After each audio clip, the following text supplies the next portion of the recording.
Well, thanks for coming. Good to see you all to come help us out on this fire. Um, we got named the Fish Creek Fire. It's approximately 1,700 acres right now. As you can see from the maps that we handed out, it's up in mixed conifer with 40 for 50% bug kill in that area. We have a few cooperators that will be involved with us probably eventually. The BLM has a lot of the low country that borders the Forest Service. The one that might be a little unique is a petroleum company.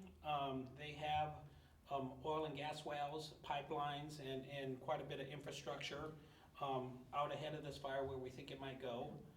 And also we have the grazing permittees who really just, since this is kind of high country, they just really turned their cows out not too long ago. So if it's gonna impact them, it's not like it's at the end of the season where they have a place to go. They're used to being on the forest, so they don't really have any private land to go back to right now, which might come into play in our decision making. We have a group of summer recreation cabins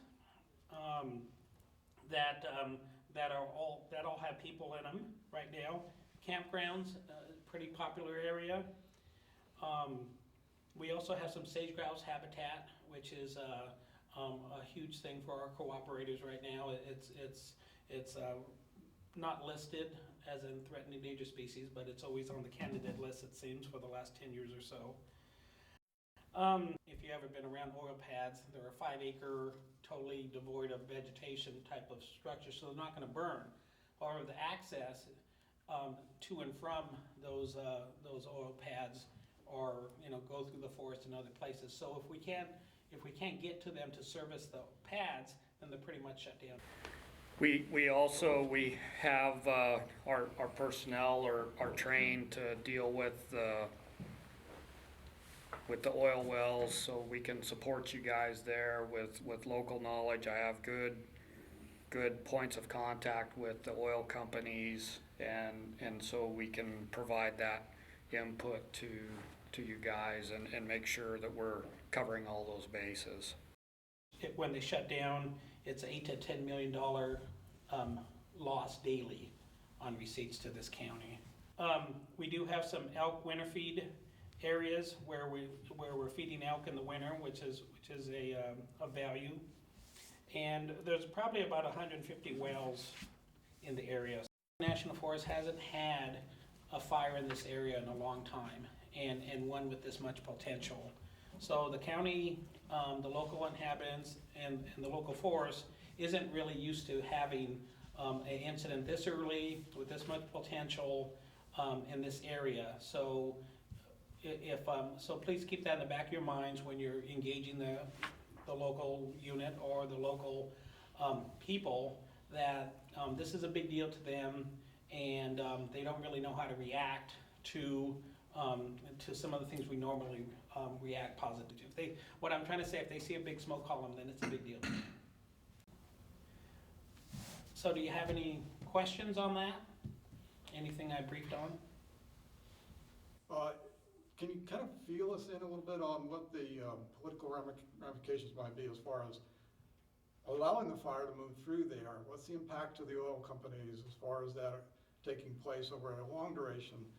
And then certainly the impact you mentioned earlier to the economy, and what the effect is having there on the local county, the community, and all the way certainly to the state level. Mm-hmm. So huge economic effect on the local and the state level in a lot of cases. So Frank, kind of building off that, the way I'm understanding it and looking at the map, it seems like the values you're most concerned with are on the BLM side, not on the Forest Service side, and on the private side.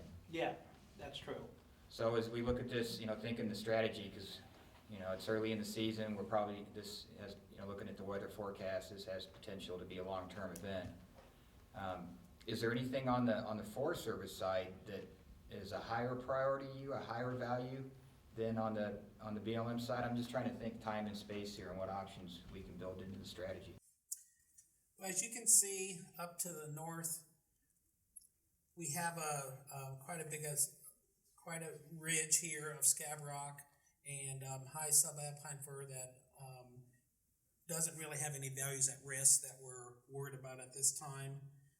Most of the values at risk are out here in the lower sagebrush area where the oil wells are, and those are the areas that were more successful engaging the fire when it gets down to the lower ground, and by chance that's where most of our values at risk are at this time. Fire perspective, you're okay with additional spread north as opposed to spread east? I am, and I'm hesitating because since the community hasn't had a lot of fire like this, I just don't want to be lackadaisical about that we're just letting it burn into one direction.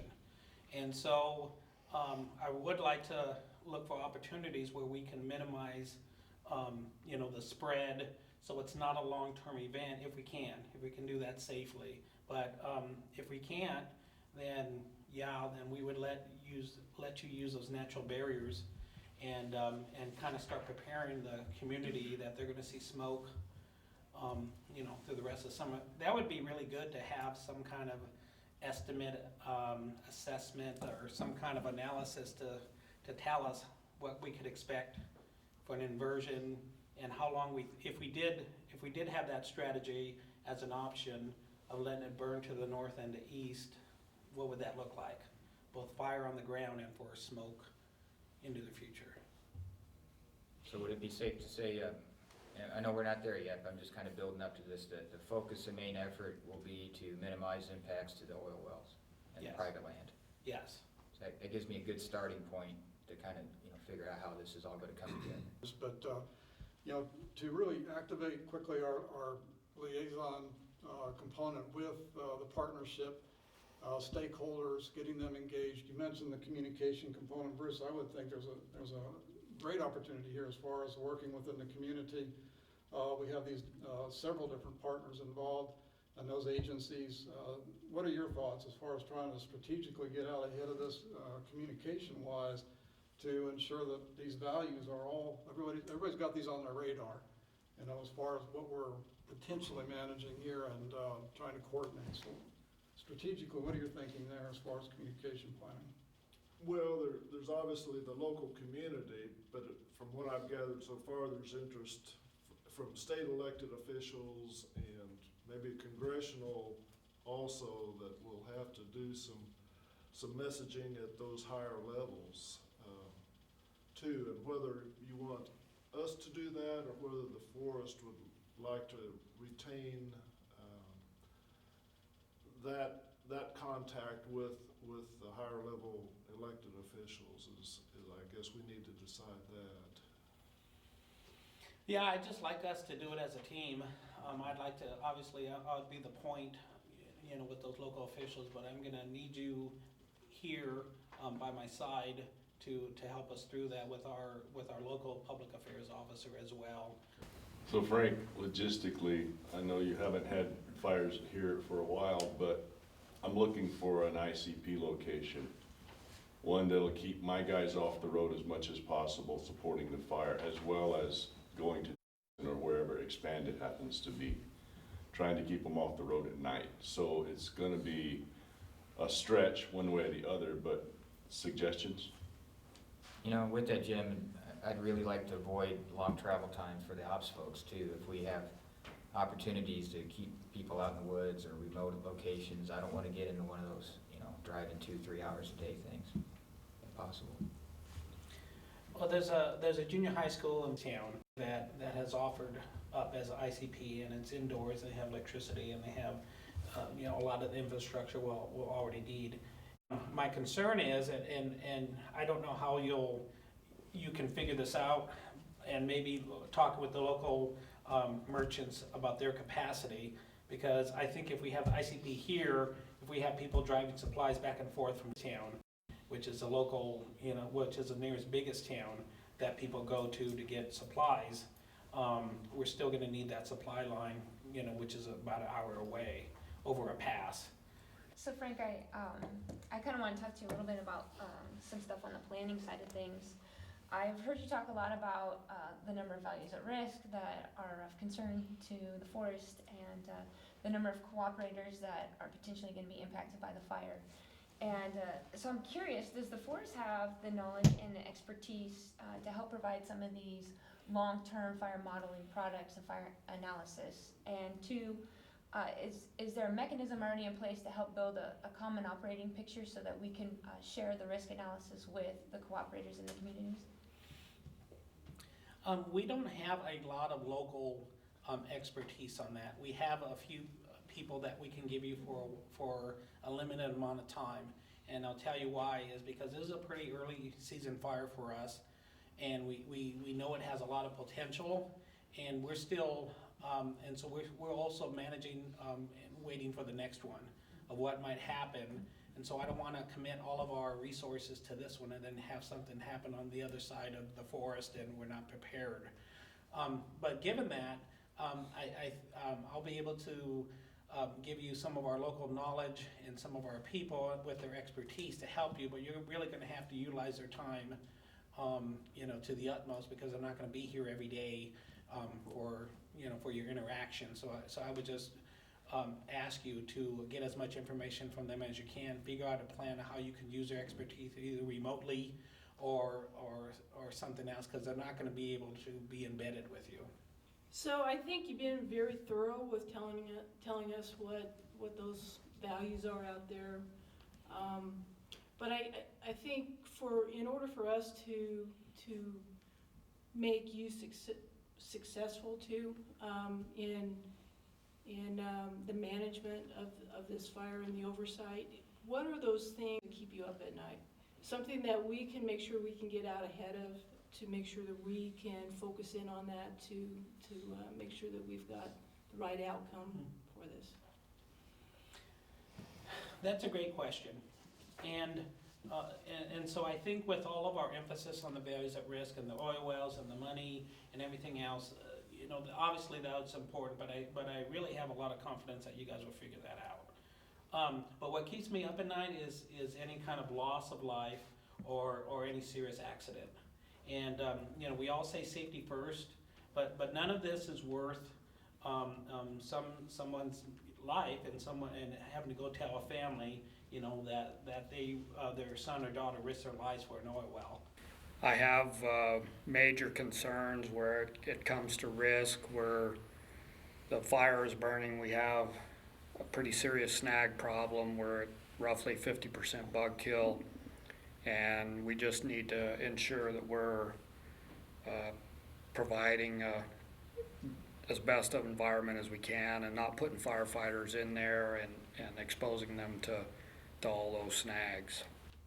We can, by you giving us a lot of space to work with, we can maybe not eliminate it, but we can greatly reduce where we put our folks. But there's still, no matter what we do, Frank, there's going to be residual. It's going to be leftover. There's going to be risk. There's going to be hazards. So we'll talk about that in our planning, worst case scenario stuff. I'm glad you said that. I want to know that we're being upfront with them, between us and with the people actually doing it. I want to be totally transparent with those risks, that people go in with their eyes open to what it is, and then I want to have that conversation of before it happens as much as we can to say, is this worth it? Well, if I was to sum up what I've heard from you is that the true value at risk here, the number one priority, the greatest value at risk, is the economic livelihood of the county. Mm-hmm. I mean, that's tied to the petroleum industry and the private land and the grazing. So I think that's more than easy to share with the folks on the ground, with the firefighters, that's the value we're trying to minimize the damage to. And then those real-time decisions are going to be based, knowing that we might have to give up a little, and that's the messaging we'll have to get out. There will be times and places where we're not going to be able to engage for all the reasons we discussed. And so that's the best we can probably do to set that, set those parameters for the firefighters. Frank, can you share with us what your view is on what success will look like? That's a big question. I would think obviously that we don't have any serious accidents or fatalities. That the infrastructure, the oil wells are back and up and running, and that we can demonstrate through our actions that we did everything we could within reason to keep their values at risk safe. So Frank, changing tracks a little bit, have you guys done any sort of preseason agreements, cost share agreements with some of the local cooperators? And in addition to that, have you had any conversations with the local communities as far as the economic risk that they're willing to accept and that cost threshold? We just haven't had a fire of this magnitude in this area for a while, so I'm afraid that we don't have a lot of those agreements in place right now, and we're really going to look to the team to help us design those and get those signed, and so we can all get on the same page with how we're going to use them. Frank and John, thanks for your time. I think you gave us a lot of information that we should be able to get a good start on. So at this point, we'll catch up with you later on if we have some additional questions.